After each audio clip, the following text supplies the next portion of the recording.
मेरा रोज आमदनी है। मैं अभी बैंगन बेचूँ एवं पहले घिया बेचा, घिया खत्म हुई बैंगन चल गया, बैंगन के सगा मैं अमरूद बेचने लग रहा हूँ। अमरूद मेरा खत्म होएगा आज मेरी गोभी बेचूंगा, गोभी खत्म होएगी जब मैं मेरा बेरिया बेचूंगा। किसान साथियों नमस्कार, मैं हूं आपका दोस्त सुनील मलिक और आप देख रहे हो अपना मनपसंद यूट्यूब चैनल एग्रीकल्चर एक्सपर्ट। आज की इस वीडियो में किसान भाइयों के लिए लेकर के आए हैं ड्रिप आधारित फूल गोभी की खेती, जिसमें हमारे साथ हैं प्रगतिशील किसान जिन्होंने काफ़ी अच्छा नाम अपने एरिया के अंदर कमाया है, कई जगह से सम्मानित भी हो चुके हैं। उनसे हम जानेंगे ड्रिप इरिगेशन कितनी ज़्यादा कामयाब है, कितने जल की बचत आप कर सकते हैं और ख़ास करके अपनी ज़्यादा मकसद रहेगा फूल गोभी यानी गोभी की खेती को लेकर। सबसे पहले अंकल जी राम राम। राम राम। बताएं, आपने जो सब्जी की खेती है कितना समय हो गया आपको सब्जी की खेती करते हुए? सब्जी की खेती करता मैंने 15 साल हो गया। इस दौरान आप कौन कौन सी सब्जियां लगाते आए हैं? मैं ड्रिप पर मिर्च लगाऊं, गोभी लगाऊं, बैंगन लगाऊं और टाइमली कई तरह की सब्जी लगाऊं। तो एक साल एक छोड़ दी तो दूसरी साल लगा ली, जो भी जगह हुआ है और टाइम में इनको कैलेंडर बनाए बें सब्जी लगाऊं। तो अभी आपने जो ये गोभी लगा रखी है कितने क्षेत्र के अंदर है? ये 2.5 बीघा में है। 2.5 बीघा के अंदर है। इसको आपने ड्रिप पर लगाया है बेड बना करके। तो इसका क्या कुछ बेनिफिट रहता है? ड्रिप के ऊपर एक तो पानी की बहुत बचत है ड्रिप पर, मतलब 70% एक 100 लीटर पानी में 30 लीटर का मैं जो कोई फसल होएगी, एक जगह अगर फल्ड को लगाऊंगा तो अपन 100 लीटर पानी चाहिए वो जी, वहाँ पे मात्र 30 लीटर में काम चल जाएगा। दूसरा फायदा है कि जितरिया मैं खड़ी हूँ कोई घास फूस नहीं है, खरपतवार कम रहेंगे, कम रहेगा। और तीसरी बात है पानी की बचत होगी और खाद की भी बचत होगी। अगर ड्रिप खाद दे दी जाएगी तो सीधी पौधे जड़ क्षेत्र में जाएगी खाली जमीन में। और ये मेरा गोभी लगेड़ी है, फासलो है 1 मीटर 3 फुट जी, लाइन को और पौधा को 1 फुट है जी। यहाँ समझो कि 1 किले में मेरे करीबन 7,500-8 हज़ार पौधा लगेड़ा है गोभी का। इसकी आपने नर्सरी खुद तैयार करी है? नहीं, नर्सरी खुद तैयार करी है। और मैं सागा आमदनी भी बता दूं कि जिन 7,500-8 हज़ार पौधा हो गया तो अगर जो 10 रुपये किलो भाव मिनिमम जो गोभी बिकेगी तो मेरा 75-80 हज़ार रुपये पैदा होगी प्रति बीघा। और कम से कम जो गोभी का 5 रुपये कोई टाइम में भाव आ जाए तो भी 35 हज़ार रुपये दे देगी। थोड़े दिन की खेती है। अभी आ गोभी देखने लग रहे हो थे 20-25 दिन की लगाई है और 15 जनवरी के आसपास मैंने फूल देना शुरू कर देगी जी। यानी कम समय के अंदर आप ज़्यादा इनकम इनसे ले सकते हैं। अभी जैसे बात कर लेते हैं, आपने फूल गोभी लगा रखी है, इसकी कौन सी वैरायटी है? ये ज्योति 2 है, हाइब्रिड बीज है जी। बीज भी महंगा है, यहाँ करीबन 10 ग्राम 100 ग्राम बीज प्रति एकड़ में लगा है जी।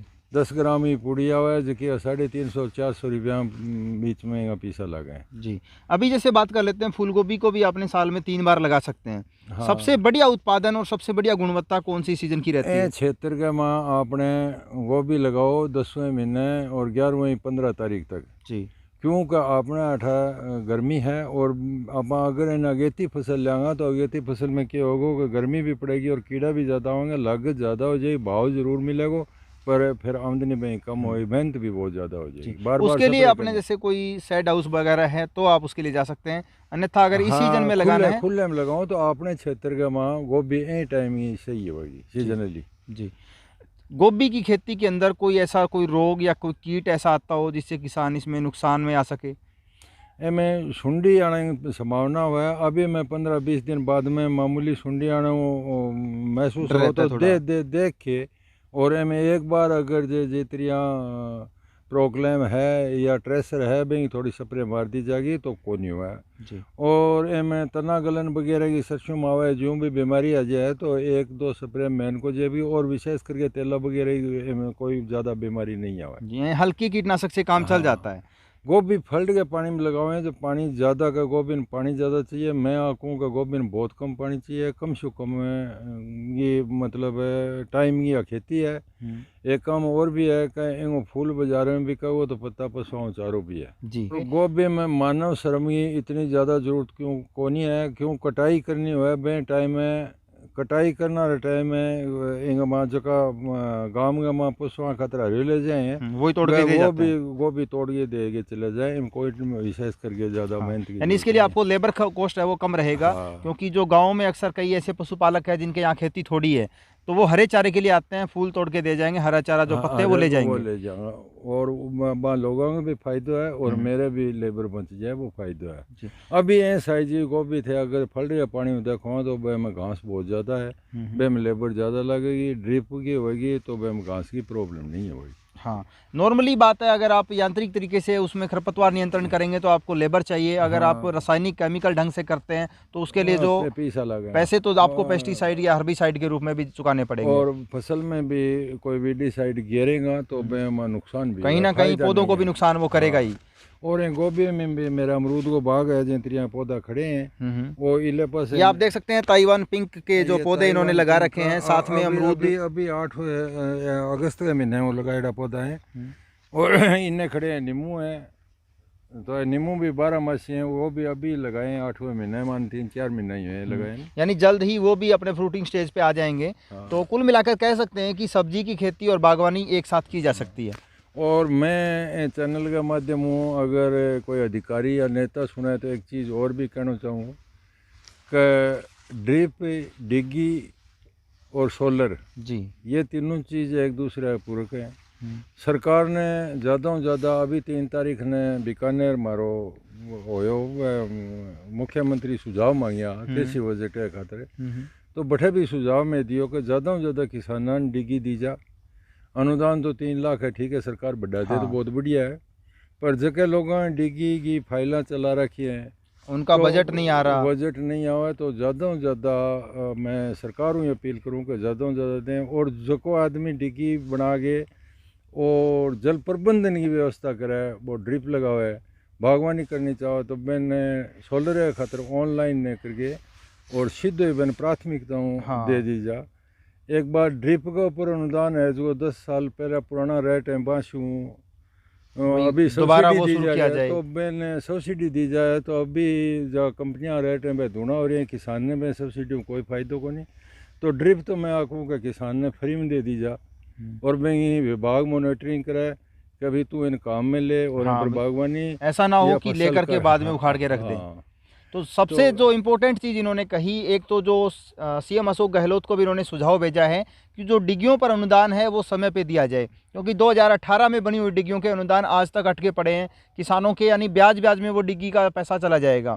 दूसरी चीज़ इन्होंने कही, जो ड्रिप इरीगेशन है उसके ऊपर जो सब्सिडी है वो बढ़ाई जाए या फिर एकदम फ्री ऑफ कॉस्ट किसानों को दिया जाए, ताकि ज़्यादा से ज़्यादा किसान इस ओर अपनी लगन ज़्यादा बढ़े, इस ओर अपने आएँ। तो एक नया तरीका, जैसे राजस्थान में पानी की शॉर्टेज है तो किसानों को इनकम का एक नया स्रोत भी मिलेगा, कुछ ना कुछ नवीनीकरण होगा। डिग्गी बहुत ज़रूरी होगी कि बीकानेर संभाग में उड़मानगढ़, गंगानगर, बीकानेर 3 जिला हैं, तीनों में पानी जो को आने लग रहा है भाखड़ा को या गंग कनाल को या राज कनाल को, तो वो अंतर्राष्ट्रीय समझौता आने लग रहा है, तो पंजाब हरियाणा सागर समझौता है, तो बठे शू पानी अठे कम मिलने लग रहा है। नहर में पानी आवे महीने शू, कभी 1.5 महीने शू, वो पीने के लिए ज़्यादा छोड़ते हैं, पीने के चले जाओ, और बे टाइम अगर अठे किसान ने फसल बीज देगो तो अगली फसल अगली बारी आओगी तो फसल खराब हो जाएगी। हाँ। तो ये वास्ते डिग्गी में अगर वो गाल है पानी तो बेने फल्ड गाँव लगाओ है, तो भी कुछ न कुछ क्रांतिक अवस्था में पानी मिल जाए तो फसल में पैदा होगी, पैदा बढ़ेगी। अगर ड्रिप होएगी तो वो जितने पानी फसल लेनी चाहो बीते में भी ले सके, क्योंकि पानी बहुत कीमत है। कोई भी फसल हो उसको ERI स्टेज के ऊपर, यानी अपने कह सकते हैं जो क्रांतिक अवस्था होती है एक, उस दौरान पानी मिलना काफ़ी ज़रूरी होता है। अगर उस दौरान पानी ना मिले तो उपज काफ़ी हद तक प्रभावित होती है। जैसा कि इन्होंने कहा, सरकार अगर प्रयासरत है इस ओर, किसानों की जो आमदनी है 2022 तक कह रहे हैं दुगनी कर देंगे, तो उस ओर अगर अपने को बढ़ना है तो सबसे पहले किसानों को प्राथमिकता सिंचाई पानी की व्यवस्था उपलब्ध करवाने को लेकर। एक बात और भी है कि अगर सरकार कहे तो सरकार कुछ तो पानी की व्यवस्था करे, और किसान अगर जो आमदनी दुगनी करनी चाहे वो तो प्रधानमंत्री खुद को अपने फील्ड में अपना कुछ अलग करना पड़ेगा, कहीं करना पड़ेगा। अभी मैं मेरे बता दूं, मेरे रोज आमदनी है, मैं अभी बैंगन बेचूँ, एवं पहले घिया बेचा, घिया खत्म हुई बैंगन चल गया, बैंगन के साथ मैं अमरूद बेचने लग रहा हूँ, अमरूद मेरा खत्म होएगा जब मेरी गोभी बेचूँगा, गोभी खत्म होएगी जब मैं मेरा बेरिया बेचूँगा। यानी कैश क्रॉप की खेती अगर ज़्यादा करें मोटी फसलों की तुलना में तो ज़्यादा इनकम है। और बीच में मेरे पशु हैं, तो अगर मैं साल में एक भी पशु बेच लूँ तो 50,000 लाख के बीच में एक पशु भी मैंने आमदनी दे। मैं जेंतरी यहाँ वर्मी कंपोस्ट की इकाई है, मैं बीच में कभी खाद भी थोड़ी बहुत बेच लूँ, बाकी मेरे खेत में ही काम में लूँ, तो केंचुआ बेच लिया। तो मेरे रोज़ आमदनी है किसान के रोज़ 500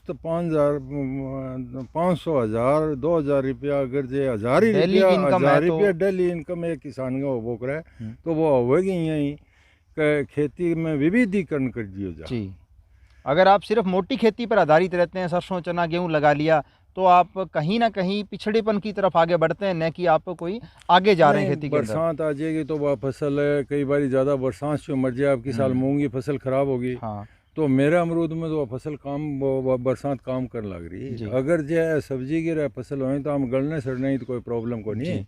सबसे बड़ी चीज़ यही है कि इसमें इनकम भी ज़्यादा है, हालांकि थोड़ी सी आपको मेहनत अलग से करनी पड़ती है, लेकिन वही बागवानी है जका फलदार पेड़ लगाना है। तो एक चीज़ और भी है कि पर्यावरण प्रदूषण है, जलवायु परिवर्तन होने लग रहा है, इन वास्ते फलदार पेड़ तो है जो, तो एक तो पर्यावरण के लिए वातावरण के लिए भी ठीक है, ये भी पेड़ हैं। जैसा कि इन्होंने कहा बायोलॉजिकल सिस्टम अपना जो है इकोलॉजी सिस्टम है उसको सुधारते भी हैं और साथ में अपनी इनकम भी बढ़ाते हैं। हाँ। तो किसान ज़्यादा से ज़्यादा बागवानी और ओलेरीकल्चर यानी सब्जी की खेती की तरफ अगर रुझान अपना बढ़ाएं और कुछ नया हटकर करने की सोचें तो आप अपनी इनकम बढ़ा सकते हैं। सिर्फ कागज़ों में इनकम बढ़ाने से कुछ नहीं होने वाला। सर धन्यवाद।